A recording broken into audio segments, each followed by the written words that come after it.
Hi, my name is Callan and I'm here with another workshop wealth tip. So this tip is all about resistance.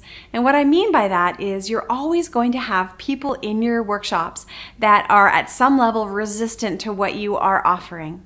Maybe it'll be as obvious as them actually heckling you. That's happened to me. It's kind of unnerving.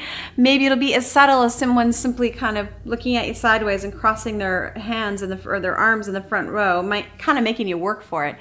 Resistance comes in all sorts of styles and can manifest in all sorts of behaviors. But what you need to remember as the workshop facilitator is that resistance isn't necessarily a bad thing. And here's why.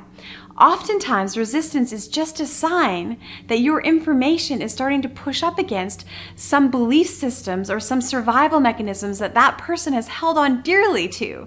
So you're actually challenging maybe a way of thinking or feeling or believing that's been with them for many, many, many years.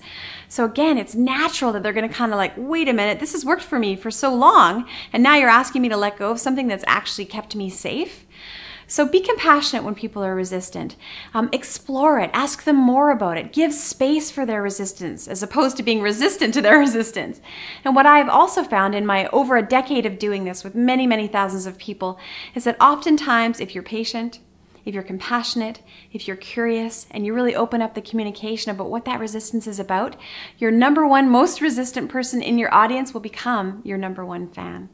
So that's my tip and my trip for this week. You'll notice below this video, there's a place for you to leave comments and questions. So if you have any questions about how to handle a heckler or how to deal with resistance or what kinds of questions might be appropriate to ask to explore and open those channels, go ahead, put them down there, and I will do my best to respond to you just as soon as I can. And until then, be brilliant.